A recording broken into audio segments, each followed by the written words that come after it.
SRK, the king of Shahrukh Khan, বলিউডের বাদশাহ যাকে বলা হয়, অনেকগুলো নিউজ পেপারে পত্রিকা অনুযায়ী সে এখন দুনিয়ার সবচাইতে richest film star.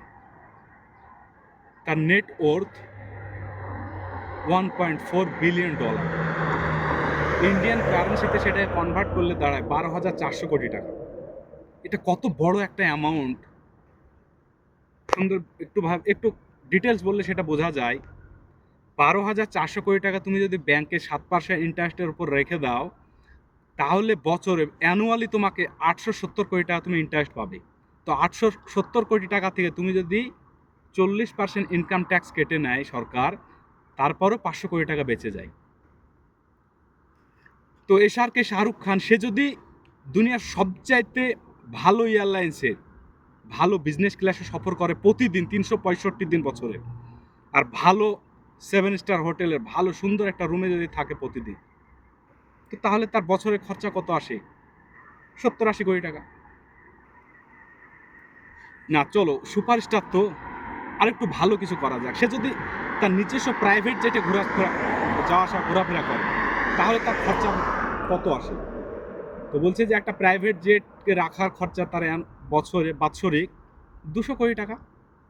Shahrukh Khan সে বিদেশে ভালো ভালো সম্পত্তি কিনে, অনেক ভালো ভালো বাংলো কিনে, তাতে ধরে না 100 কোটি টাকা, তারপরেও টাকা বেঁচে যায়।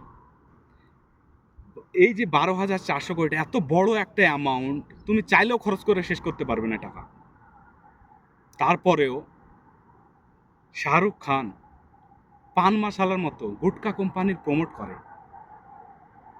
দ্য টাইমস অফ ইন্ডিয়ার একটা পত্রিকা দিয়ে অনুযায়ী 2014 সালে তাকে পেড করতো গুটকা কোম্পানি বা পান মশালা কোম্পানি 10 থেকে 20 কোটি টাকা। 2025 সাল, এখন হয়তো সেটা বেড়ে গিয়ে 100 থেকে 200 কোটি টাকা হয়েছে। তো তার যে প্রয়োজন সেটা ইন্টারেস্ট টাকায় সে খরচ করতে পারে না, তারপরেও সে পান মশালার মতো একটা হানিকারক, একটা ক্যান্সারদায়ক একটা জিনিসকে সে প্রমোট করে।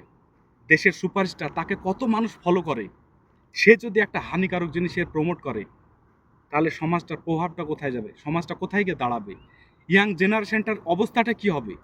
তাই না ভাইয়া?